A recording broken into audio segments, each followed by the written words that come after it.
एक बात जो मैं सचमुच चाहूंगा कि आप करें, और मैं सोचता हूँ पवित्र आत्मा भी यही चाहेगा। यहाँ काफ़ी संख्या है, कई लोग हैं यहाँ। अगर यहाँ बैठा हर एक व्यक्ति वो इस बात से जकड़ा जाए, इस सत्य से कि हर एक आज्ञा परमेश्वर की जो वो हमें देता है, वो इस वजह से क्योंकि वो आपसे इतना प्रेम करता है। एक आज्ञा ये उसके प्रेम का एक जरिया है। मैं नहीं जानता कि अगर हम इससे जकड़े हैं या नहीं। अगर हम इससे जकड़ जाएंगे, ये हमारा रवैया बदल देगा परमेश्वर के वचन के प्रति। परमेश्वर ने इस वचन जगत से ऐसा प्रेम किया कि उसने अपना इकलौता बेटा दे दिया कि जो कोई उस पर विश्वास करे उसका नाश ना हो, पर वो अनंत जीवन पाए। परमेश्वर ने संसार से ऐसा प्रेम किया कि उसने हमें उसकी आज्ञाएं दी है, ताकि जो कोई उन आज्ञाओं को मानेगा वो कभी उसका नाश नहीं होगा, पर उसका अनंत जीवन होगा इस पृथ्वी पर। वो अनंत जीवन अपने घर में लाएगा, अपने विवाहित जीवन में, संबंध में, अपने बच्चों को वो अनंत जीवन में बड़ा करेगा, अनंत जीवन के मार्गों में। परमेश्वर ने संसार से ऐसा प्रेम किया कि उसने हमें अपनी आज्ञाएं दी। क्या आपने उसको ऐसा देखा है? मेरा डर है कई लोगों के साथ ऐसा नहीं है। उन्हें लगता है परमेश्वर की आज्ञा इतनी बोझिल है। सोच कर देखिए, मुझे अपना जीवन जीना होगा, मैं कभी भी गुस्सा नहीं हो सकता, मैं कभी शिकायत नहीं कर सकता। सचमुच क्या हम इस प्रकार उसे देखते हैं कि परमेश्वर ने ऐसा बोझ दिया इस संसार पर इन आज्ञाओं के साथ? ऐसे ही शैतान चाहता है कि हम उसको देखें। इसलिए मैंने कहा काश मैं यहां हर एक व्यक्ति को एक चीज के बारे में महसूस करवाता। परमेश्वर ने हमें कोई बोझ नहीं दिया उस आज्ञा से, हमें उस दृष्टिकोण को बदलना होगा। जब तक वो दृष्टिकोण नहीं बदलता, हम परमेश्वर की आज्ञाओं को गंभीरता से नहीं लेंगे। वो हमारे भलाई के लिए है।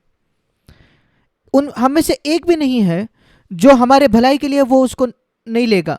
हम सबके अंदर अगर कोई गंभीर बीमारी हो, और वो है, हमारे अंदर एक बीमारी है, और वो है हमारी शारीरिक लालसाएं, और यहां उसकी दवाई है।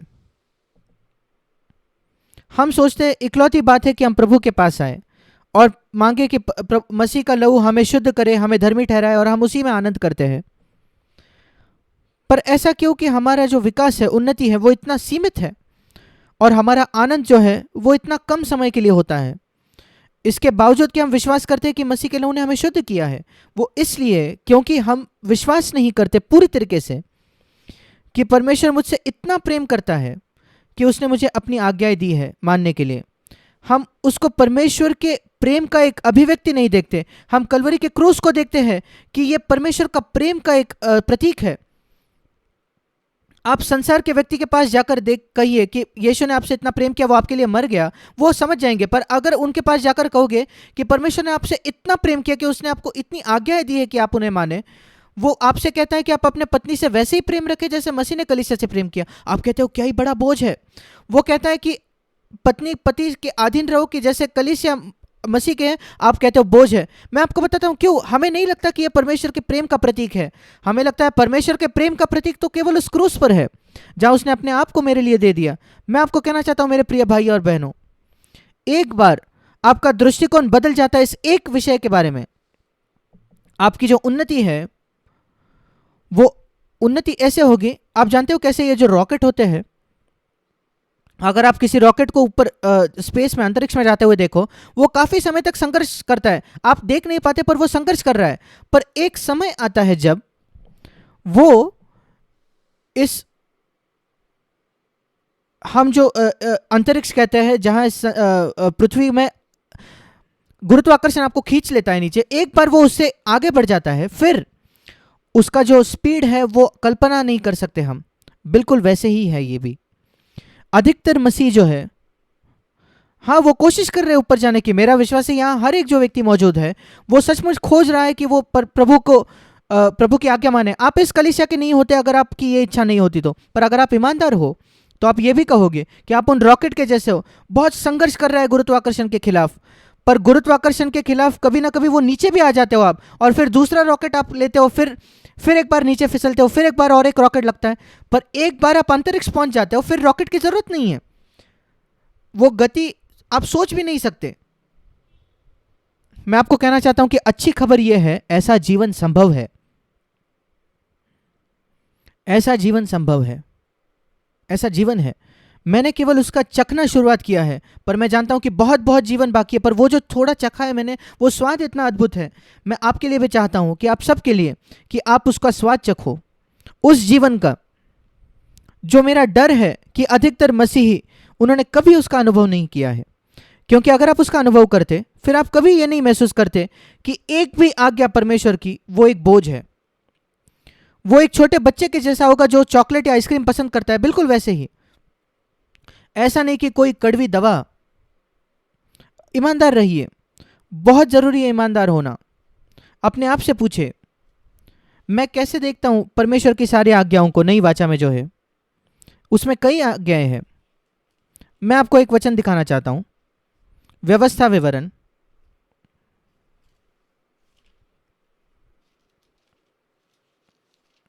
व्यवस्था विवरण ये वो किताब है जहां मूसा ने सारी आज्ञाएं दोहराई जो परमेश्वर ने उन्हें दी थी। और उस पुस्तक के अंत में यहां लिखा है, व्यवस्था विवरण उसका 33 अध्याय, उस किताब के अंत में ये आशीर्वाद है जो परमेश्वर के जन मूसा ने अपने मृत्यु से पहले इस्राएलियों को दिया। पहला वचन, ये एक आशीष है। और वो आशीष क्या है? परमेश्वर आपको कनान का देश देगा, सारे शत्रुओं को हराएगा। हाँ हाँ, वो आएगा, वो नहीं। आशीष ये है, प्रभु सेनाएं से आया और सेर से उसके लिए उदय हुआ और पारान पर्वत पर से अपना तेज दिखाया और लाखों पवित्र। और आशीष ये है, उसके दाहिने हाथ, आपको ये मार्जिन में पढ़ना होगा। और इंग्लिश में तो लिखा नहीं है, लोगों के पास इतना निडरता नहीं था कि वो ट्रांसलेट करे, पर यहां लिखा है हिंदी में, उसके दाहिने हाथ में ज्वालामय विधियां है, ज्वालामय उसकी व्यवस्था है। क्या यह आशीष है? क्या इस आशीष के साथ परमेश्वर आया है? उसके दाहिनी ओर एक ज्वालामय विधि था, ज्वालामय व्यवस्था थी, और यह साबित करता है कि वो लोगों से इतना प्रेम करता है। तीसरा वचन, वो ज्वालामय विधियां, वो क्या था? वो कोई कमजोर विधि नहीं थी, वो ज्वालामय विधि थी। वो क्या साबित करता है? कि निश्चित वो उसके लोगों से प्रेम करता है। यही तो मैं आपको बताना की कोशिश कर रहा हूं। ये आशीष है जिससे मूसा ने लोगों को आशीषित किया। मैं काश आप लोग इसको देख पाते। मूसा कहता है कि वो जो ज्वालामय व्यवस्था उसने आपको दी है, यह साबित करता है कि वो आपसे प्रेम करता है। काश आप इस बात को देख पाते। मेरे शुरुआती मसीह जीवन में मैंने कभी इसको नहीं देखा। मैंने आज्ञा मानने की तो कोशिश की, वो मेरे लिए संघर्ष था। जैसे आप आपके बच्चों को कोई कड़वी दवा पीने पर मजबूर करते हो, या कोई सब्जी जो उन्हें पसंद नहीं, और आपको वहां बैठकर वे वहां बैठते भोजन को देखते हैं, उनके प्लेट में होती है। और कई मसीह ऐसे ही है बिल्कुल। पर कोई चॉकलेट या आइसक्रीम बच्चों के सामने रखे, आपको कहने की भी जरूरत नहीं, वे तुरंत उसको खा लेते हैं। सोच कर देखिए परमेश्वर की आज्ञाओं को ऐसे देखना। आप जानते हो कि आपने छुटकारा पाया है जब आप परमेश्वर की आज्ञाओं को उसके प्रेम का प्रतीक देखते हो। परमेश्वर ने मुझसे इतना प्रेम किया कि उसने मुझे एक ज्वालामय व्यवस्था दी है। यह बिल्कुल वैसा है ट्रीटमेंट के जैसे। कभी कभी हम किसी ऑपरेशन थिएटर में जाने के लिए कुछ तैयार होते हैं, ऑपरेशन के लिए तैयार हो जाते हैं, बहुत दर्द हुए है उसमें, पर आप जानते हो कि सोचिए अगर डॉक्टर कहता है मैं आपको गारंटी देता हूं कि तुरंत आपका हमेशा के लिए कैंसर ठीक हो जाएगा, यद्यपि आपके कैंसर की 4था स्टेज में है, बिल्कुल चरम की केस है, मैं गारंटी देता हूं कि पूरी तरीके से आप स्वतंत्र हो जाओगे अगर आप समर्पित हो गए और ये कड़वी दवा 1 साल हर दिन लोगे और ऑपरेशन करोगे। आप तैयार रहोगे 10 ऑपरेशन के लिए अगर आप बचे हुए जीवन कैंसर से मुक्त होना चाहते हो। क्या आप आपके बच्चों को ऑपरेशन में नहीं जाने दोगे? हाँ, अगर आप देखते हो उससे क्या ही भलाई उत्पन्न होने वाली है। और मेरा विश्वास है हमें जरूरत है परमेश्वर की व्यवस्था को वैसे देखने के लिए। परमेश्वर की व्यवस्था मूलभूत तौर पर क्या है हम देखते हैं मत्ती 22 अध्याय में। और इसलिए कभी इसको ना भूले। इस शुरुआत में जो मैंने कहा, परमेश्वर ने आपसे ऐसा प्रेम रखा कि उसने आपको एक ज्वालामय विधि, ज्वालामय व्यवस्था दी है ताकि आप अनंत जीवन पाओ और आपका नाश ना हो। जब फरीसी जो थे इसको इस प्रकार नहीं समझते थे। उन्हें लगता था ये कैसा बोझ है सारी शब्द के दिन को रखना। वे दूसरों को चिल्लाते थे अगर वो शब्द नहीं रखते थे तो। वो समझ नहीं सकते थे परमेश्वर के प्रेम का ये प्रतीक है। और मेरा ये डर है, मैंने शायद ही कभी मसीहों को मिला हो अपने जीवन में जो परमेश्वर के सारी आज्ञाओं को नए नियम में देखते हैं कि वो उसके प्रेम का प्रतीक है, परमेश्वर के अद्भुत प्रेम के प्रतीक है वो, कि वो इस वजह से मुझे कहता है मैं कभी गुस्सा ना हूं, कभी एक बार मैं किसी स्त्री पर कुदृष्टि न करूं, लालसा न रखूं, मेरी आंखें मैं मोड़ लूं। यह परमेश्वर के प्रेम का एक प्रतीक है। वो चाहता है कि मैं कैंसर से मुक्त हो जाऊं। वो चाहता है कि मैं, जैसे हम अपने बच्चों को कहते हैं वो मिट्टी मत मुंह में डालो, सतर्क रहे। देखिए हम सब मास्क पहने बैठे, क्यों? ताकि हम अपने आप को सुरक्षित रखें जंतुओं से। कितने सतर्क हैं हम। काश हम उतने ही सतर्क होते पाप से स्वतंत्र होने के लिए। पर वो इससे आना चाहिए कि हम ये समझते हैं परमेश्वर की सारी आज्ञाएं उसके प्रेम का प्रतीक है। पर फरीसी उसको इस प्रकार नहीं समझते थे। उन्हें लगता था ये एक बोझ है, और इस वजह से वे एक अच्छी कीर्ति चाहते थे लोगों के सामने। इसलिए वो बहुत सतर्क होते थे कि वे सारी व्यवस्था को माने जब दूसरे लोग देख रहे हैं। इस वजह से यीशु ने कहा तुम उस बर्तन को बाहर से मांजते हो, इसका मतलब तुम इतने सतर्क हो बाहरी गवाही के बारे में, और बहुत बहुत सतर्क हो। किसी को भी मेरी गलत छवि नहीं होनी चाहिए। मैं एक धार्मिक फरीसी हूं। अधिकतर मसीह, मैं कहूंगा 99% मसीह ऐसे ही है।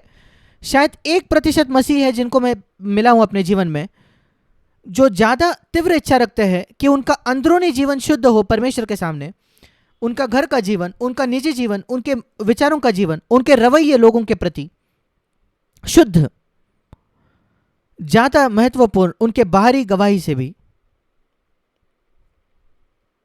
हम जानते हैं कि बाहर की जो चोट है हमारे शरीर पे वो इतनी गंभीर नहीं होती जो अंदर हो जाता है कुछ। तो आप शारीरिक तौर पर तो इसे जानते हो, बिल्कुल वैसा ही है आत्मिक क्षेत्र में भी।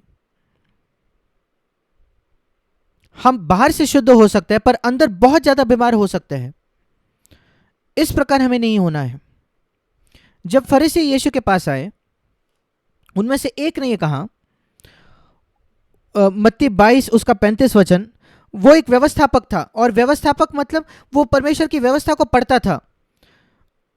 व्यवस्थापक जो लिखा है हिंदी में, परमेश्वर के मूसा के व्यवस्था में वो बिल्कुल निपुण था। उसने परमेश्वर को परखने के लिए एक प्रश्न किया यीशु को, हे गुरु, व्यवस्था में कौन सी सबसे बड़ी आज्ञा है? 36 वचन। उनके लिए, यहूदियों के लिए शब्द के नियम सबसे बड़ा नियम था। और अगर यीशु ये नहीं कहता तो लोग उससे प्रश्न करते। और यीशु ने उनसे कहा सबसे बड़ी आज्ञा यह है, परमेश्वर अपने प्रभु से सारे मन और अपने सारे प्राण और अपने सारे बुद्धि से प्रेम रख। ये ऐसा है, मैं चाहता हूं कि तुम पूरी तरीके से स्वस्थ हो, अपने सिर से लेकर अपने पैर तक, बिल्कुल ऐसा ही। अगर हमने ये अपने शारीरिक जीवन के विषय में सोचा, हाँ मैं ये चाहता हूं, वो कितना मुझसे प्रेम करता है कि मैं पूरा स्वस्थ रहूं, सिर से लेकर पैर तक, मेरे हर एक अवयव स्वस्थ हो, मेरा हृदय, मेरा लिवर, मेरी किडनी, सब कुछ स्वस्थ हो। हाँ वही तो मतलब है परमेश्वर से, अपने प्रभु से प्रेम रखना, सारे मन, अपने सारे प्राण और सारी बुद्धि से। और यीशु ने कहा जैसे सिक्के के दो पहलू होते हैं, दो बाजू होते हैं, और दूसरा बाजू अगर खाली है तो वो नकली है सिक्का। एक करेंसी नोट के दो पहलू, दो हिस्से होते हैं। एक हिस्सा अगर ब्लैंक है तो वो झूठा है, नकली है। और जो व्यक्ति कहता है मैं अपने पूरे हृदय से परमेश्वर से प्रेम करता हूं, एक जगह तो सही है पर दूसरी ओर गलत है, ब्लैंक है, तो फिर वो झूठा है, नकली है। और यीशु ने कहा मैं ये बताए बिना नहीं रोक सकता। 39 वचन, अपने पड़ोसी से अपने समान प्रेम रखो। यही साबित करता है कि वो करेंसी नोट जो है वो असली है। वही साबित करता है कि परमेश्वर की आज्ञाओं की आपकी समझ सही है, सटीक है। दोनों पहलू है उसके पास, और आप एक को दूसरे के बिना नहीं रख सकते। दूसरा जो है 29 वचन, दूसरी उसी के समान है, यह बिल्कुल उसी के जैसा है। इन दो आज्ञाओं पर सारी व्यवस्था और भविष्यवक्ताओं का आधार है। आज्ञाएं जो है ये परमेश्वर मूसा के 5 किताबें दर्शाती हैं, व्यवस्था जो लिखा है यहां, और भविष्यवक्ता पुराने नियम के बचे हुए 34 पुस्तक है। उसमें से कुछ इतिहास है, कुछ भविष्यवक्ता है। पर यहां जो लिखा है व्यवस्था और भविष्यवक्ता, आज हम उनको कहेंगे पुराने नियम। उन दिनों में पूरा बाइबल वही था। और यहां लिखा है पूरे बाइबल का आधार केवल 2 आज्ञाएं हैं। अगर तुम दो आज्ञाओं रखे तो तुमने पूरी बाइबल को मान लिया है। परमेश्वर को अपने पूरे हृदय, प्राण और बुद्धि से प्रेम करें और अपने पड़ोसी पर अपने सा प्रेम रखें। और ये एक प्रमाण है परमेश्वर के प्रेम का। जब परमेश्वर हमें सिखाता है कि मैं अपने पड़ोसी से प्रेम करूं मेरे जैसा, ये दिखाता है कि परमेश्वर का क्या ही बड़ा प्रेम है मेरे प्रति कि मेरे अंदर कैंसर ना आए। जब लोगों को कहते हैं कि जंक फूड ना खाए, कैसा भोजन करते हो सतर्क रहे, हम कितना सतर्क होते हैं अपने बच्चों को क्या खाना खिलाते हैं। ये बिल्कुल वैसा ही है। परमेश्वर चाहता है कि हम स्वस्थ हो आत्मिक तौर पर, कि हम उसकी आज्ञाएं माने। और जब मूसा ने ये कहा इस्राएली लोगों को, उसने पहले से ही उन्हें, हम जिनको 10 आज्ञाएं कहते हैं वो दे चुका था। मैं नहीं जानता आप सारे 10 आज्ञाओं को जानते हो या नहीं आप सब। मुझे लगा कि मैं आप सबके साथ वो 10 आज्ञाएं आज देखूंगा ताकि हम एक शिक्षण पाए। 10 आज्ञाएं निर्गमन उसके 20 अध्याय में है। ये पहली बात आप सबको जानना है, आपके बच्चों को जानना है। निर्गमन उसका 20 अध्याय, 20 ये राउंड फिगर है, 10 आज्ञाएं। और पहली आज्ञा ये है, दूसरा और तीसरा वचन, मैं तेरा परमेश्वर यहोवा हूं जो तू मुझे छोड़ दूसरों को ईश्वर करके न मानना। मैं परमेश्वर यहोवा हूं जिसने तुझे पाप से छुटकारा किया। हमारे लिए ये वचन ऐसा है, शैतान की गुलामी से मैंने तुझे छुड़ाया है। मैं इसको नए वाचा के ज्योति में पढ़ रहा हूं, तुम्हारे मेरे अलावा और कोई ईश्वर ना होंगे। ये सबसे पहला आज्ञा है, पहली आज्ञा है। नई वाचा में यह आज्ञा कैसा है? बिल्कुल वही जो यीशु ने कहा, लूका 14। हम फिर एक बार निर्गमन 20 में आएंगे। लूका 14, यीशु कह रहा है कि हम कैसे उसके चेले बन सकते हैं। सबसे पहली आज्ञा, आप मुझे हर एक व्यक्ति से ज्यादा प्रेम करोगे, अपने प्रभु से अपने पूरे हृदय, प्राण और बुद्धि से प्रेम करोगे। कोई उसकी प्रतियोगिता नहीं होनी चाहिए उस प्रेम की। लूका 14:26, पिता से भी ज्यादा, माता, पत्नी, बच्चों, भाइयों और बहनों या अपने प्राण से भी। यह पहली आज्ञा है कि प्रभु यीशु मेरे लिए बिल्कुल पूरी तरीके से सर्वश्रेष्ठ होना चाहिए मेरे जीवन में, जहां मेरे पिता की आवाज, मेरे मां की आवाज, कोई मुझे प्रभावी नहीं कर सकते। मेरे पत्नी की आवाज मुझे प्रभावी नहीं करती, मेरे पति का आवाज मुझे प्रभावी नहीं करेगा, मेरे बच्चों का, मेरे भाई बहन, मेरे आवाज जो मेरे अंदर सुनता वो मुझे प्रभावित नहीं करेंगे। मैं यीशु को पहला रखूंगा हर एक क्षेत्र में मेरे जीवन के। मैं और किसी आवाज को नहीं सुनूंगा।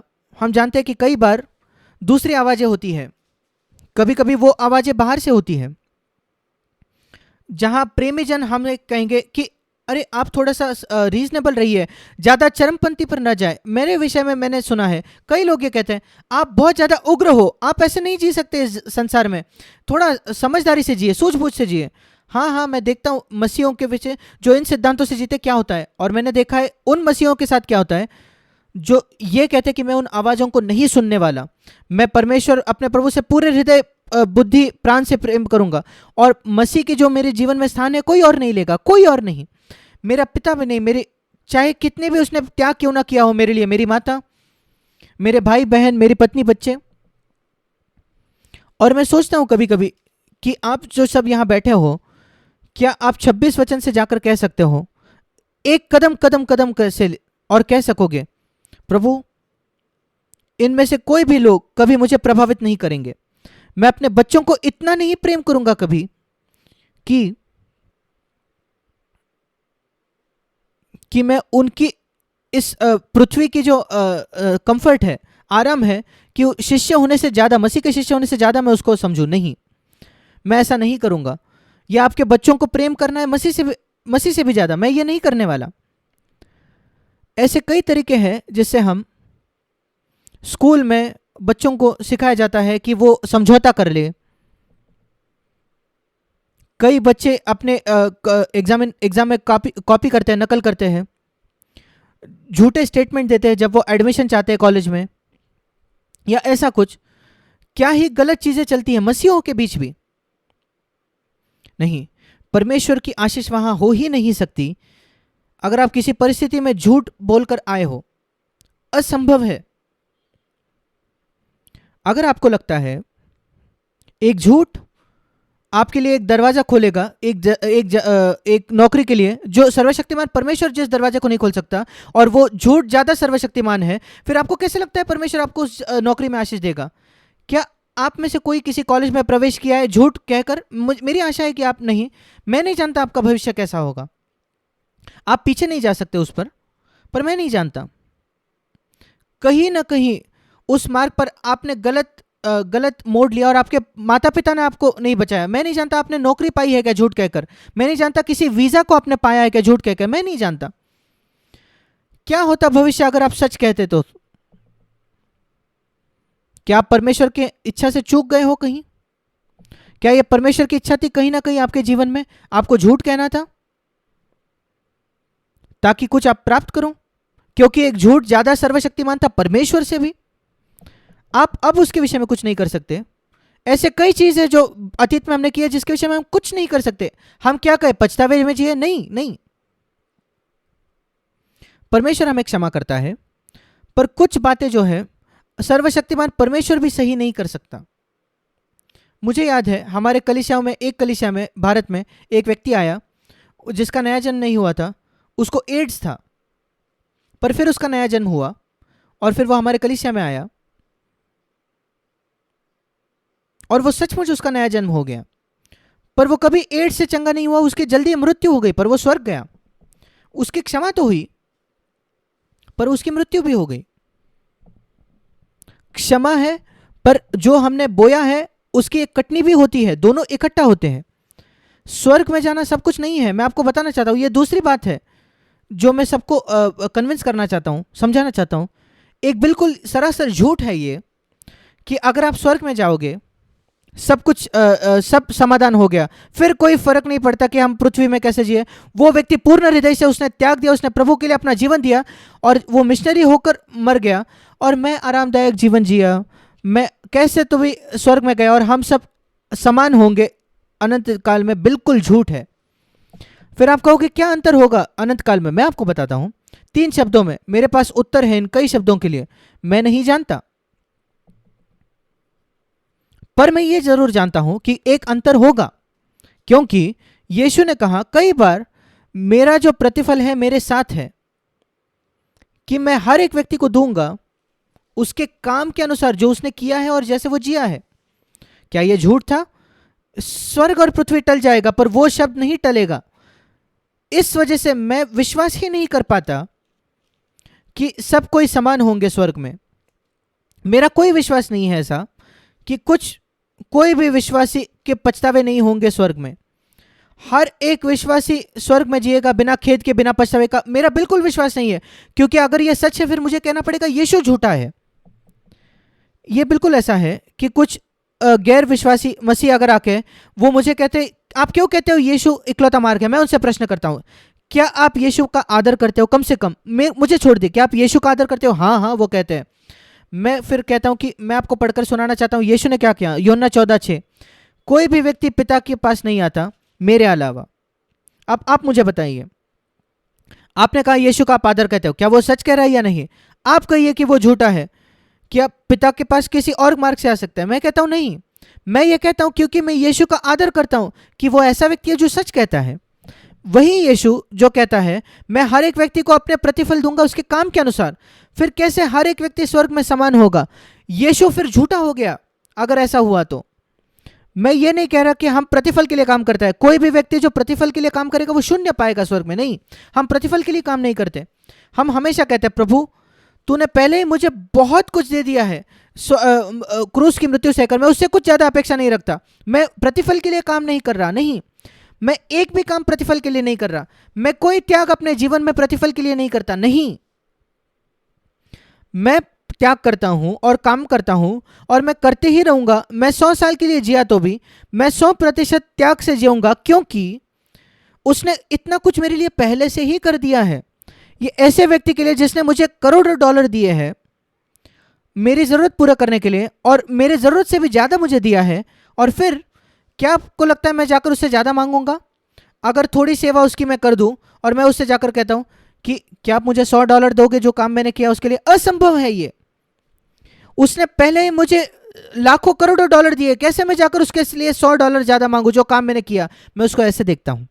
मैं सोच ही नहीं सकता कि मैं यीशु को देखकर अनंत काल में कहूंगा कि मेरा प्रतिफल कहाँ है प्रभु। मैं काश चाहता हूं कि आप भी ये नहीं कहोगे।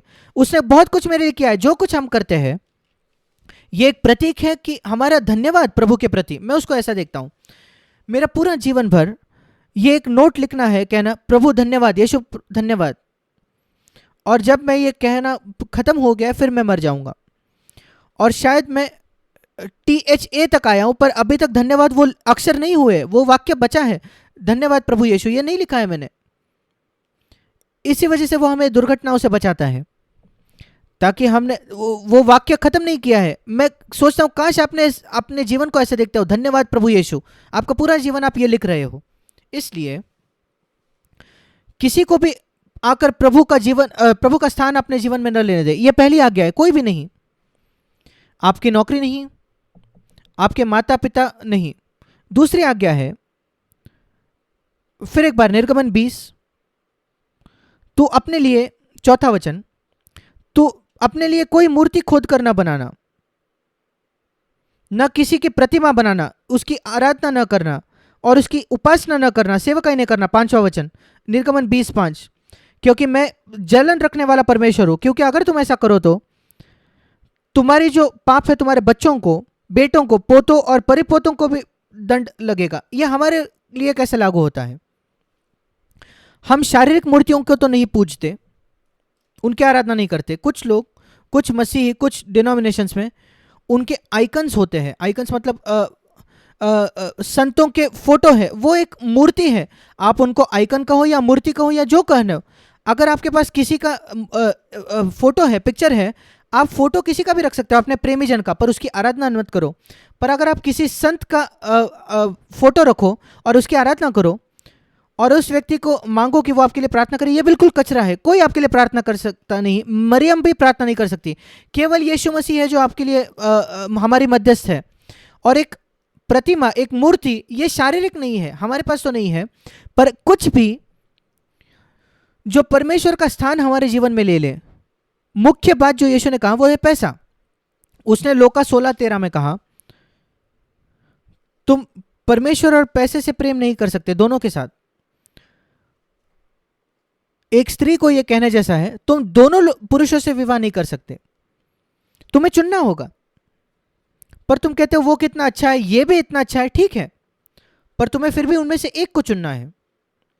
आप क्या सोचोगे ऐसे स्त्री के बारे में जो कहता है दोनों, मुझे दो पसंद है, दोनों इतने सुंदर दिखते हैं? आपको लगता है ऐसे स्त्री, ऐसे मसीह के साथ कुछ, मसीह बहन के साथ कुछ गलत है जो दो पुरुषों के साथ विवाह करना चाहती है? आपको नहीं लगेगा ऐसी बहन आत्मिक है? फिर आप क्या सोचते हो एक मसीह के बारे में जो यीशु से भी प्रेम करना चाहता है और पैसे से भी? यह बिल्कुल कोई अंतर नहीं है उस मसीह में और उस स्त्री में जो दो पुरुषों से विवाह करना चाहती है। पर एक मसीही स्त्री, एक मसीही स्त्री, वो एक व्यक्ति से विवाह तो कर सकती है, एक पुरुष से, और उसके बावजूद एक दास उसका हो सकता है जो पुरुष है। अगर वो कोई ऑफिशियल है किसी ऑफिस में, उसका सेक्रेटरी है, वो पुरुष हो सकता है, कोई वो ठीक है। या एक दास है, एक ड्राइवर है उसके गाड़ी का, वो हो सकता है, पर पति नहीं हो सकता उसके पास। वही तो बात है।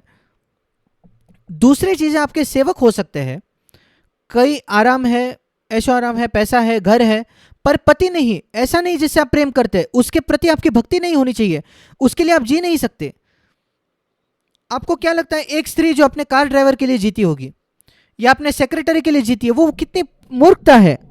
बिल्कुल ऐसा ही है जब एक व्यक्ति कहता है मैं यीशु से तो प्रेम करता हूं और अधिकतर समय वो पैसे के लिए जीता है, पैसा पैसा पैसा, और थोड़ा पैसा गवा देता है, वो इतना चिंतित हो जाता है।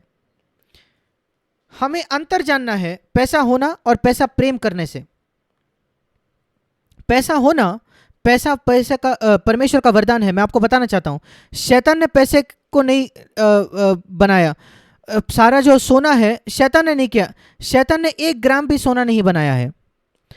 परमेश्वर ने सारा जो टन्स सोना है, जो सारे डायमंड्स है, खजाना है, वो सब कुछ परमेश्वर ने बनाया। पर उस भले बुरे का ज्ञान के वृक्ष के जैसा परमेश्वर कहता है उसके पास आकर्षित ना हो जाओ, उसे आपका गुलाम बनाओ। अगर आपका ड्राइवर है, कार है, तो उसके साथ ना जुड़ जाओ, उसको आपकी सेवा करने दो। इसलिए पैसा एक बहुत अच्छा दास है, पर एक बहुत बुरा स्वामी है। वो आग के जैसा है। आग एक अद्भुत गुलाम है। देखिए हम कैसे उससे भोजन करते हैं आग के साथ, पर वो एक बहुत बुरा स्वामी हो जाएगा। अगर आपके घर को आग लग जाती है, वो उसका विनाश कर देगा। पैसा ऐसा ही है, उसको नियंत्रण में रखें। आपको जानना चाहिए कभी स्टोव बंद करना है आग लगने से पहले घर में, उस आग को नियंत्रण में रखें, उसका इस्तेमाल कीजिए, हर दिन इस्तेमाल कीजिए पैसे का। आपके स्टोव पे कई बर्तन एक समय आप गैस पर रख सकते हैं, ठीक है, कई आग लगे, पर आग को घर को जलाने ना दे। परमेश्वर इसके खिलाफ नहीं है कि हमारे अच्छी चीजें हो। हम पढ़ते हैं लूका में, माफ कीजिएगा, पहला तीमुथियुस 6 अध्याय में, कभी कभी मसीह ऐसा छवि प्रस्तुत करते हैं कि परमेश्वर चाहता ही नहीं कि हम आनंद उठाएं। नहीं, वो चाहता है कि हम बहुत अनुशासित हो, हम आइसक्रीम का आनंद ना उठाएं, हम चॉकलेट का आनंद ना उठाएं। हमेशा कठिन बातें, ऐसा लोग सोचते हैं। मैं आपको आश्चर्यचकित करना चाहता हूं, परमेश्वर का वचन क्या कहता है।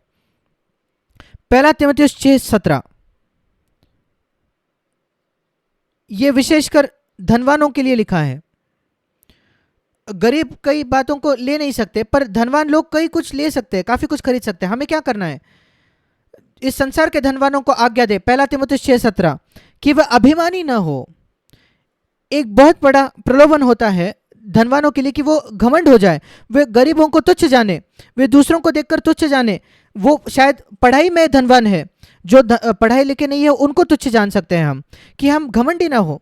और चंचल धन पर आशा न रखे। ये धन बहुत चंचल है। मैं आपको कहता हूं स्टॉक मार्केट से भी ज्यादा चंचल है। स्टॉक मार्केट एक दिन जाएगा नीचे जाएगा, एक दिन ऊपर जाएगा। धन वैसा नहीं है, वो बिल्कुल चंचल है। पर अपनी आशा परमेश्वर पर लगाए, जो आपको ये सारे सुख देता है। सुख बहुतायत से। क्या परमेश्वर बहुतायत से देता है? हाँ, कुछ लोगों को। वो क्यों देता है? ताकि हम उससे आनंद उठाएं। हिंदी में सुख लिखा है, इंग्लिश में लिखा है एंजॉय करने के लिए, सुख उठाने के लिए। क्या आपने पढ़ा है परमेश्वर आपको भौतिक वस्तुएं देता है आनंद उठाने के लिए? हाँ, मैं कई भौतिक वस्तुओं का आनंद उठाता हूं। आपका एक आरामदायक घर है, उसका आनंद उठाइए। आप अच्छा भोजन कर सकते हो, आनंद उठाइए। आपके पास एक गाड़ी हो सकती है, 2 गाड़ियां, अच्छी बात है, आनंद उठाइए। आपको उसके विषय में अपराधी नहीं महसूस होना चाहिए। परमेश्वर ने हमें बहुत अच्छा देता है हमारे सुख के लिए, आनंद के लिए। अभिमानी मत बनिए, उस पर निर्भर ना रहे, उसको आइडल मूर्ति ना बनाए, उसको सही जगह रखे अपने, जैसे एक गुलाम के तरह, आपके पति के समान नहीं। यीशु मसीह अकेला हमारा पति है, वो मेरा गुलाम है, और मैं हमेशा पैसे को अपने गुलाम की तरह रखूंगा। वैसे ही मैंने जीने की कोशिश की है। मैं प्रचार नहीं कर रहा जो मैंने खुद नहीं किया हो, और उसने मेरे जीवन को बहुत ज़्यादा खुश बनाया है। मैं आपको बताना चाहता हूँ, मैं कभी पैसे को मेरे सिर पर नहीं बैठने दूंगा। चाहे मैं परमेश्वर मुझे कितना भी क्यों ना दे दे, मैं उसको अपने पैरों तले रखूंगा और मैं उससे आनंद उठाऊंगा। मुझे गिल्टी नहीं लगता, अपराधी नहीं महसूस होता जो परमेश्वर देता है उसका आनंद उठाने में। पर यह भी लिखा है 18 वचन, भलाई करे, भले कामों में धनी बने, जो जरूरत में है। यह भी एक सौभाग्य है जो परमेश्वर हमें देता है जब वो हमें पैसा देता है। इस प्रकार हमारे पास एक अनंत खजाना है स्वर्ग में। और यह दूसरी आज्ञा है, कोई भी मूर्ति की आराधना न करे। और फिर आगे जाकर लिखा है तीसरी आज्ञा में, तो अपने 7वां वचन, तो अपने परमेश्वर का नाम, निर्गमन 20:7, नहीं उससे पहले, वहां जाने से पहले यहां लिखा है, अगर तुम इस मूर्ति की पूजा करो, आराधना करोगे, तो वो जो पाप है वो तुम्हारे बच्चों पर भी आएगा, वो दंड आएगा। क्या आप जानते हो अगर आप पैसे की आराधना करते हो तो आपके बच्चे बिगड़ जाएंगे, बच्चों का नाश होगा? हाँ, ऐसे कई कई उदाहरण है संसार में हमारे आसपास। अमीर लोगों के बच्चे जो बड़े इस प्रकार नहीं किए गए कि वो परमेश्वर के प्रति धन्यवादी हो सारे दान के लिए। अपने बच्चों को सिखाइए धन्यवादी हो वो परमेश्वर के पास, जिस घर में वो जीते उसके लिए, जिस गाड़ी उनके पास है उस वजह से, जिस पढ़ाई को वो प्राप्त कर रहे हैं, उन्हें सिखाइए कि वो परमेश्वर के प्रति धन्यवादी रहे और उन चीज़ों की आराधना ना करे। नहीं तो वो जो दंड है वो उन पर जाएगा और वो बच्चे बड़े होकर भटक जाएंगे।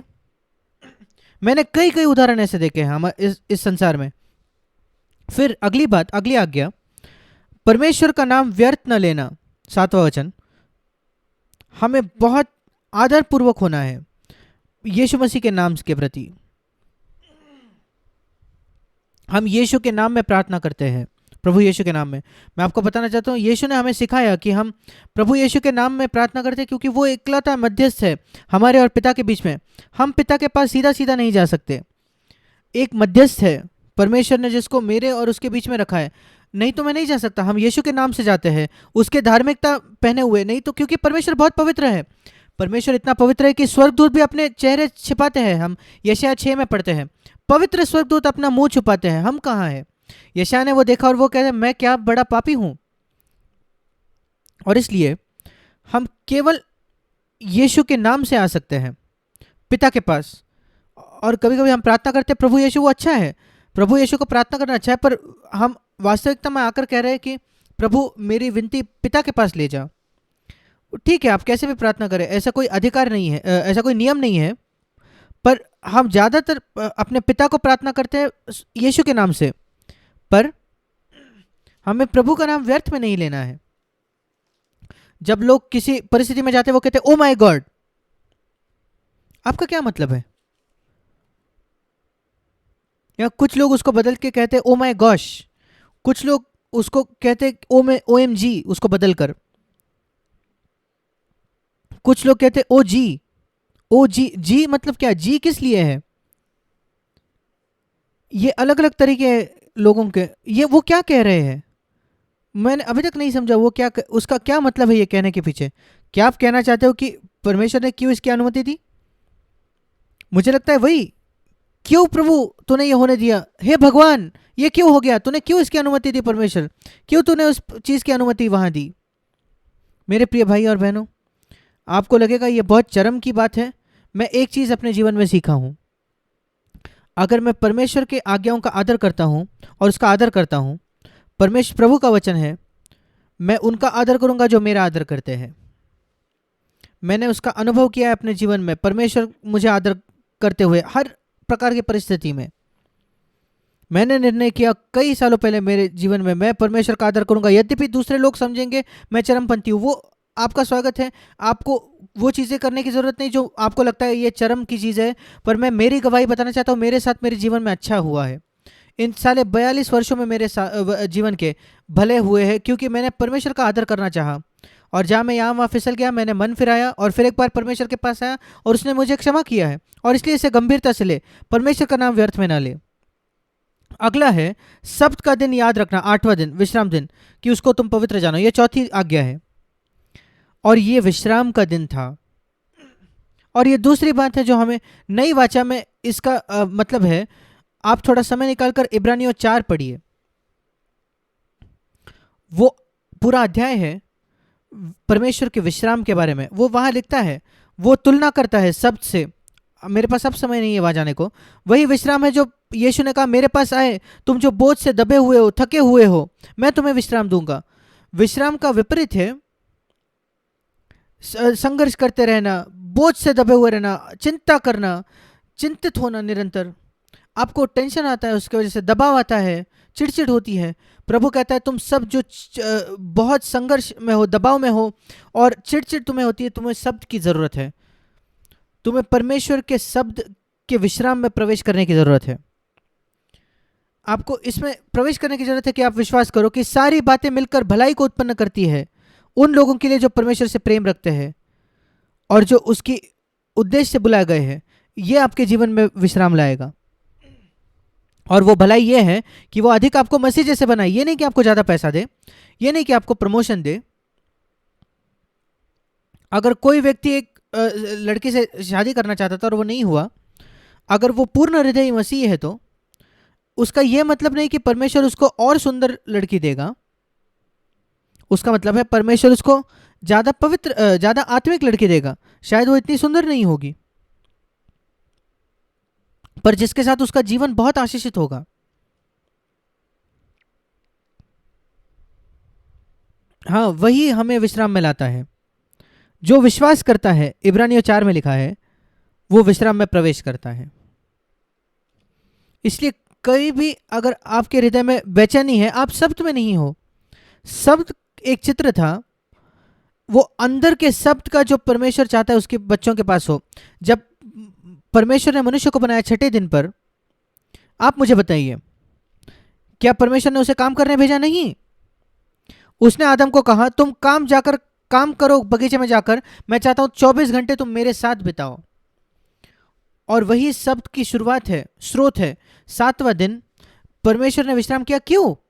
परमेश्वर थका नहीं है। क्या मतलब है परमेश्वर थक गया? इसलिए वो आदम के लिए जिसको छठे दिन बनाया गया, आदम मैं कुछ नहीं करने वाला आज। वही आदम, वही मतलब है कि मैं विश्राम करूंगा, मैं काम नहीं करूंगा, क्योंकि मैं तुम्हारे साथ समय बिताना चाहता हूं। परमेश्वर कहता है मैं चाहता हूं पूरा दिन तुम्हारे साथ रहूं, आदम और हवा। यही मतलब है परमेश्वर ने विश्राम किया इसका।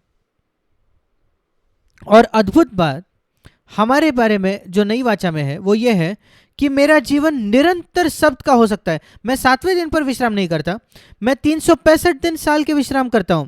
मैं शब्द में हूं, शब्द के विश्राम में हूं परमेश्वर के साथ। और 366 दिन अगर लीप ईयर हुआ तो हर समय परमेश्वर में विश्राम में। यह परमेश्वर की आपके लिए इच्छा है। और परमेश्वर ने मनुष्य को बनाया और उसने कहा कि मैं उसके साथ एक पूरा दिन तुम्हारे साथ बिताना चाहता हूं। आपको क्या लगेगा अगर आदम दौड़ कर जाता, वो कहता कि हाँ मुझे कुछ काम है, मुझे कुछ काम करना है प्रभु। वो कहता नहीं, मैं तेरा काम नहीं करना चाहता, मैं नहीं चाहता कि तू मेरा काम कर। तू मेरा काम कर ही नहीं पाएगा अगर तू एक दिन मेरे साथ नहीं बिताएगा। बहुत कम लोग इसको समझते हैं। उन्हें लगता है सबसे बड़ी बात है यहाँ वहां जाना, यहाँ जाना, वहां जाना। नहीं मेरे भाई, नहीं मेरे बहन, सीखे कि परमेश्वर के साथ समय बिताना। आप ज्यादा कुछ हासिल करोगे लंबे दौड़ में अगर आप परमेश्वर के साथ पहले समय बिताओगे तो। मेरा यह मतलब नहीं है कितना समय। आप में से कुछ लोग को सुबह सुबह काम पे जाना होगा, ठीक है। इसलिए मैंने कई बार कहा है, जैसे ही आपकी नींद खुलती है, ये नहीं कि बिस्तर से बाहर आओ, जैसे ही आपकी नींद खुलती है सुबह सुबह, बिस्तर से भी उतरने से पहले आपका परमेश्वर के साथ क्वाइट टाइम हो। ये नहीं कि आपको घुटने टेकना है, पर जैसे ही आप अपनी आंखें खोलते हो परमेश्वर से बात करें पहले। मैं ये क्यों कह रहा हूं? क्योंकि इसी ऐसे ही परमेश्वर ने मनुष्य को बनाया।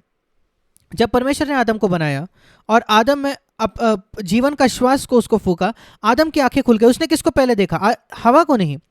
हवा का तो अस्तित्व ही नहीं था तब। उसने परमेश्वर को देखा, स्वर्गदूतों को नहीं। वो काम नहीं जो उसे करना था, नहीं। इसलिए जब आप अपनी आंखें सुबह खोलते हो, काम के विषय में ना सोचे जो आपका है, पहले परमेश्वर के विषय में सोचे। ऐसे ही उसने मनुष्य को बनाया। और क्यों उसने आदम और हवा को इकट्ठा नहीं बनाया? क्या आपने कभी उसके विषय में सोचा? वो दो मिट्टी के मॉडल्स बना सकता था, मूर्तियां बना, और फिर उनमें सांस डालकर, क्योंकि फिर वो अपनी आंखें खोलकर एक दूसरे को देखते। वो कहता नहीं, मैं नहीं चाहता कि तुम आदम हवा को एक दूसरे को देखो। इसलिए उसने आदम को सुलाया, उसकी एक फसली निकाली, बगीचे के दूसरी ओर गया और हवा को बनाया, और हवा में अपने सांस फूका। और जब हवा अपनी आंखें खोलती है, वो क्या देखती है? वो जानती भी नहीं कि आदम जैसा व्यक्ति है, उसका अस्तित्व है। वो परमेश्वर को देखती है। क्या आप उससे एक पाठ सीख रहे हो? पहला व्यक्ति आदम और हवा जिनको देखा वो है परमेश्वर। फिर उसने उनको इकट्ठा लाया। हमें ऐसे ही जीना है हर दिन। मैं कई बार कहता हूं, आपके बाइबल की शुरुआत कैसे होती है? पहले 4 वचन, पहले 4 शब्द। आपने बच्चों को सिखाइए पहले 4 शब्द, बाइबल के 3 शब्द। आरंभ में परमेश्वर, बहुत आसान है। उत्पत्ति 1:1, आरंभ में परमेश्वर। आपके दिन के आरंभ में परमेश्वर, आपके जीवन, आपके काम के शुरुआत में परमेश्वर को पहला स्थान दे। वही मतलब है विश्राम में बने रहने का। शब्द का दिन यहूदी के लिए 7वां दिन था, पर आदम के लिए उसका पहला दिन था। इसी वजह से यीशु पहले दिन पर जी उठा। हम 7वें दिन पर नहीं है। आदम के लिए वो पहला दिन था और हमारे लिए वो पहला ही दिन है, जिसको हम संडे कहते हैं। और हमारा जीवन, वो हमेशा, हमारे जीवन में हमेशा वो होना चाहिए। ये नई नियम का शब्द है, शब्द का मतलब है। और जब परमेश्वर ने माफ कीजिएगा मूसा को पत्थर की 2 पटरियां दी, एक पटरी पर लिखा था तू अपने परमेश्वर प्रभु पर अपने पूरे हृदय बुद्धि से प्रेम करना, प्राण से।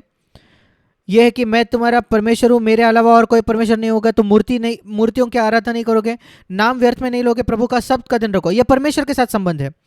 अब अपने पड़ोसी से अपने जैसा प्रेम करो, ये दूसरी 6 आज्ञाएं। और 5 नहीं थे, बल्कि 4 और 6 आज्ञा थी 2 पटरियों पर। दूसरे पटरी पर पत्थर के पहली आज्ञा है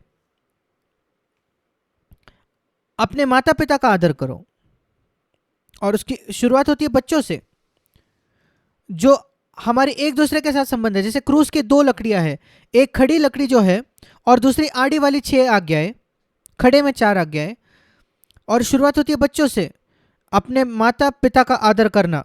पहली बात जो हमें अपने बच्चों को सिखाना है, यह नहीं कि हम ABC सिखाए, वर्णमाला सिखाए या थैंक यू या कुछ भी। अपने माता पिता की आज्ञा मानो, उनकी आज्ञा मानो, और वे आज्ञाकारिता पहले 1 साल की उम्र से सीख सकते हैं। जो शब्द वो 1 साल की उम्र में समझते, अगर आप नहीं जानते थे, वो है शब्द नहीं, या ये मत करो। ये सबसे पहली बात है जो बच्चों को सीखनी है, आज्ञाकारिता। तुम ये नहीं कर सकते। अपने माता पिता का आदर करो। तुम्हारे साथ बहुत भला होगा आपके बच्चों के साथ अगर 1 साल की उम्र से ही आप उनको सिखाओ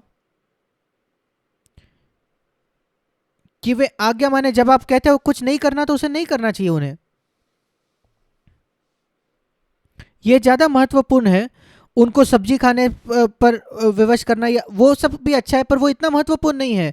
उन्हें यह सिखाना कि जो उनके लिए हानिकारक है और मना किया उसमें आज्ञा माने, और जब माता पिता नहीं कहते उसका मतलब है नहीं। और जैसे वो बड़े होते हैं, उन्हें ना केवल सीखना है आज्ञा मानना, उनका आदर का मतलब है उन्हें आदर से बात करना सीखना है। अगर कभी भी आप सुनते हो आपके बच्चे को कि वो अनादर से बात कर रहा है, वे शायद अपने पिता से डरते हैं, पर अपने माँ से वो अनादर से बात कर सकते हैं।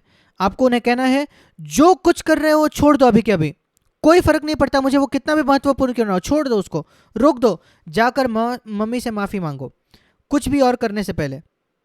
मैं आशा करता हूं कि आप पिता जो है कठोर हो अपने बच्चों के साथ इस क्षेत्र में। मैं ऐसा था। आपके बच्चों के साथ भला होकर अगर आप सिखाओगे उनके शुरुआती वर्षों से कि वे अपने माता पिता की आज्ञा माने और आदर करे माता पिता का, और दूसरे लोगों का आदर करे, आदर पूर्वक व्यवहार करे। भारत में हमारे पास भिखारी होते हैं, जो बेघर है, जो दरवाजे पर आते हैं और दरवाजे पर वो खटखटाते हैं और वो पैसा मांगते हैं, और कभी कभी अंदर से लोग चिल्लाते हैं चले जाओ, निकल जाओ यहां से, क्योंकि वो एक गरीब व्यक्ति वहां खड़ा है।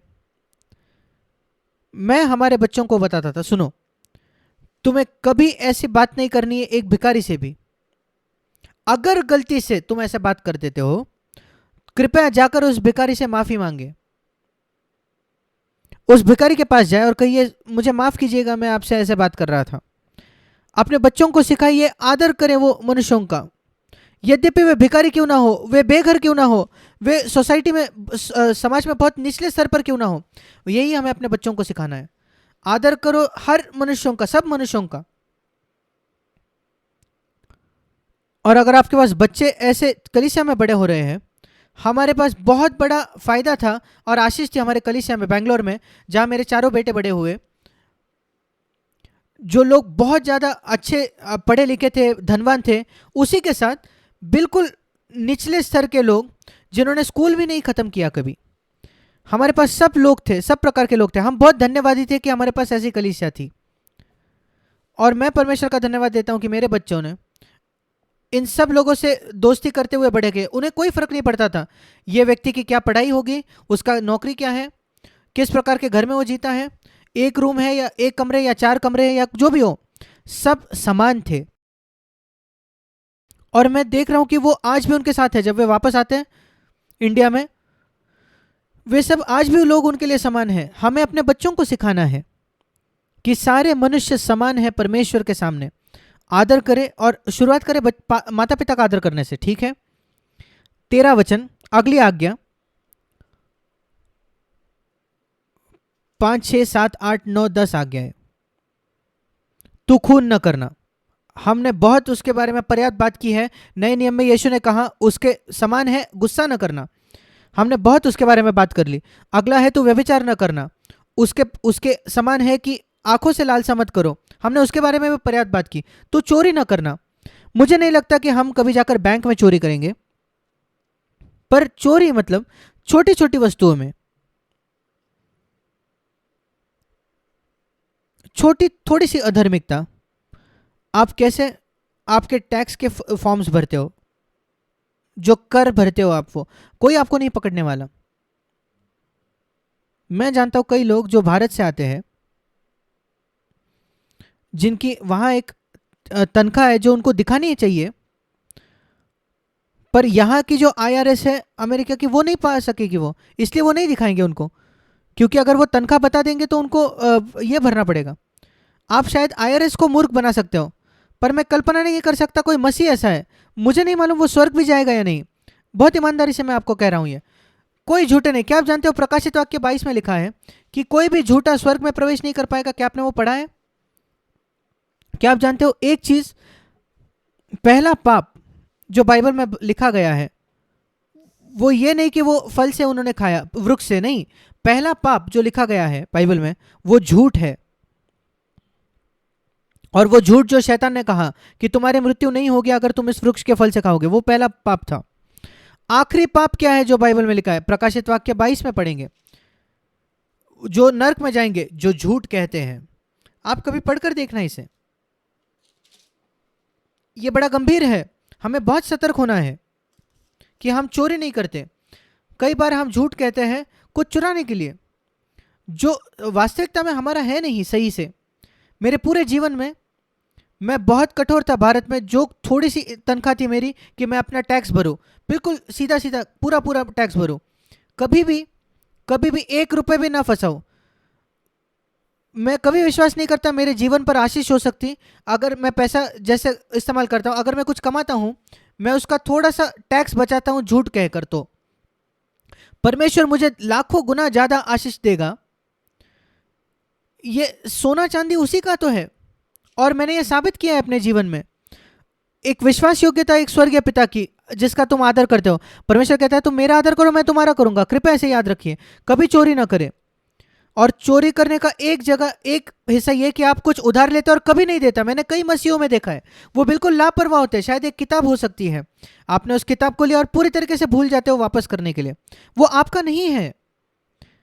ये छोटी छोटी, आपको लगता है किसको फर्क पड़ता है? परमेश्वर की इससे दिलचस्पी नहीं है, उसकी है, क्योंकि ये दिखाता है एक रवैया जो आपके पास है उन चीजों के प्रति जो आपकी नहीं है।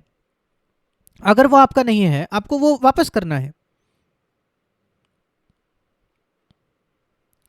तू किसी के विरुद्ध झूठी साक्षी न देना, अपने पड़ोसी के विरुद्ध तुम्हें झूठ नहीं कहना।